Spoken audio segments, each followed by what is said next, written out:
Imagine this, a form of money that's completely independent of any government or central bank, a currency that you control entirely. No middlemen, no banks, just you and the blockchain. That's Bitcoin. But depending on who you ask, it's either the future of money or a ticking time bomb that's bound to implode. Today, we're diving deep into the arguments for and against Bitcoin to help you understand what all the fuss is about.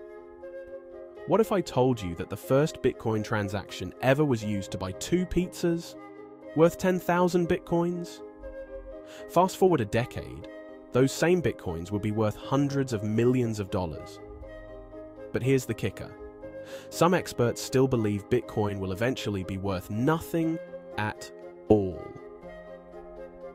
So, what's really going on with Bitcoin?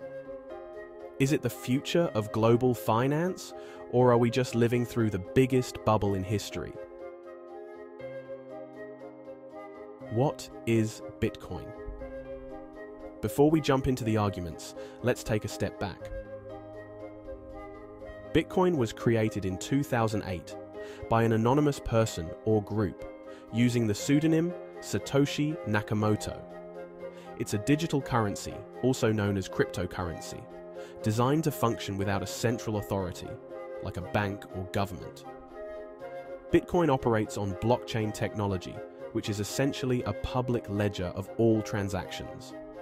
It's decentralized, meaning no single person or entity controls it. Instead, a network of computers, called nodes, works together to verify transactions and secure the network. Sounds pretty revolutionary, right? But with great innovation comes great controversy.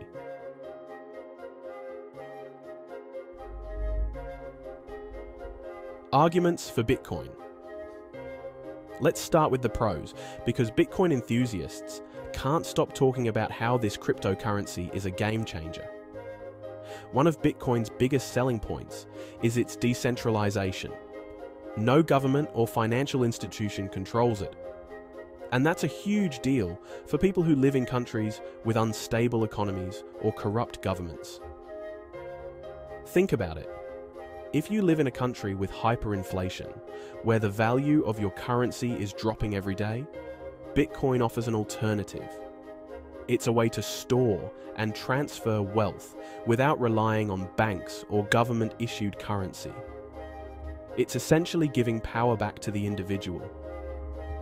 Unlike traditional money, which can be printed endlessly by governments, Bitcoin has a capped supply. Only 21 million Bitcoins will ever exist. This scarcity is what makes Bitcoin appealing to investors who see it as digital gold. Much like gold, Bitcoin is a hedge against inflation. As governments continue to print more money, driving down its value, Bitcoin's scarcity could theoretically make it more valuable over time. Some proponents argue that Bitcoin could even replace gold as a store of value in the future. Bitcoin isn't bound by borders. Anyone with internet access can own, send, and receive Bitcoin. This opens up financial services to people in parts of the world where traditional banking is inaccessible or unreliable. It's a way to be part of the global economy without needing a bank account. Arguments against Bitcoin. Now, on the flip side, Bitcoin has its fair share of critics, and some of their arguments are worth considering, especially if you're thinking about investing. One of Bitcoin's biggest drawbacks is its volatility. While Bitcoin has had years of massive price growth, it's also prone to dramatic crashes. Just take a look at 2017, when Bitcoin hit nearly $20,000, only to plummet to $3,000 within a year.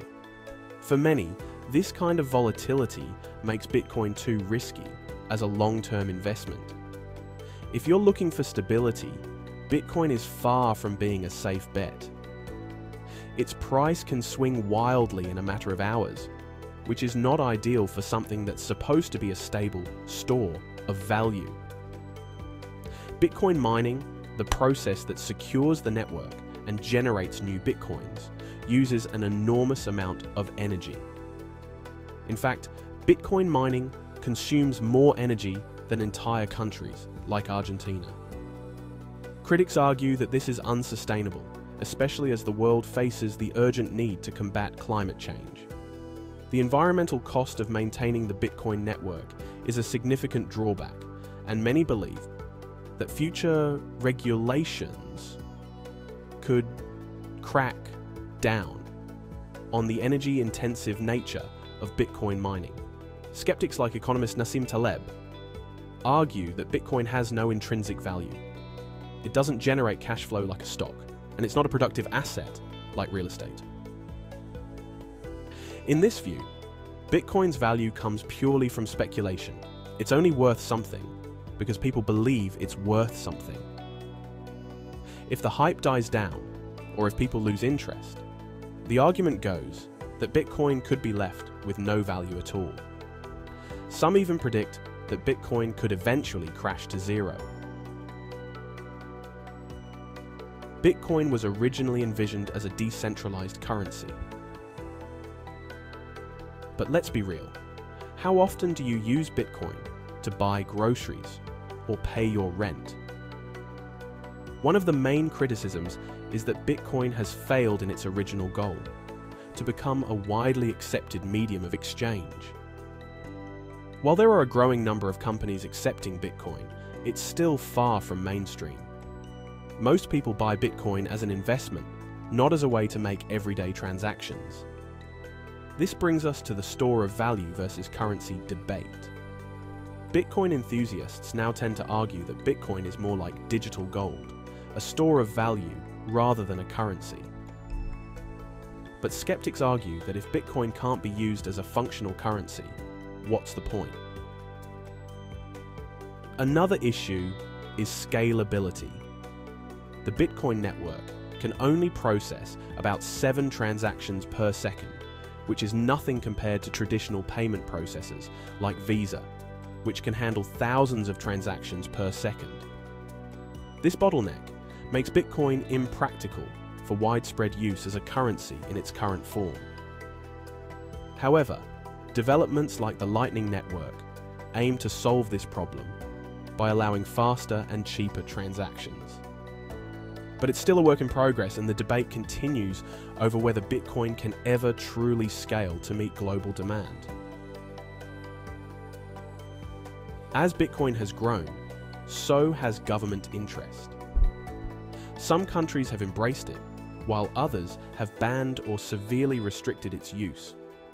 One of the biggest concerns for Bitcoin investors is the looming threat of regulation. Governments around the world are starting to take a closer look at cryptocurrency, and new laws could drastically change the landscape. For example, China recently cracked down on Bitcoin mining and trading, leading to a massive drop in the price of Bitcoin. And in the United States, there's growing debate over how to regulate cryptocurrencies to prevent illegal activities like money laundering.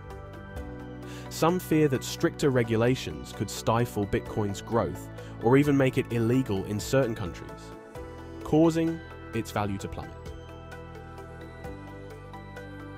So, where does that leave us? Is Bitcoin the future of money, or is it just a bubble waiting to burst?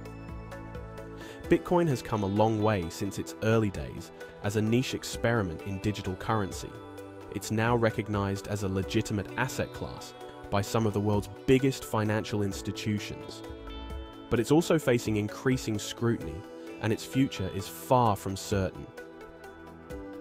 Some see Bitcoin as a way to escape the traditional financial system, a hedge against inflation and government control. Others view it as a speculative bubble, destined to crash as soon as the hype dies down. At the end of the day, Bitcoin is a high-risk, high-reward investment. If you believe in its long-term potential as a store of value, or even as the future of money, then Bitcoin might be worth considering. But if you're looking for stability or a sure thing, you might want to think twice. Either way, the Bitcoin debate is far from over, and it's something that's worth paying attention to. If you found this video helpful, make sure to like, subscribe, and let me know in the comments. What's your take on Bitcoin? Do you think it's the future of finance, or is it just a bubble waiting to burst? I'd love to hear your thoughts. Thanks for watching, and see you in the next video.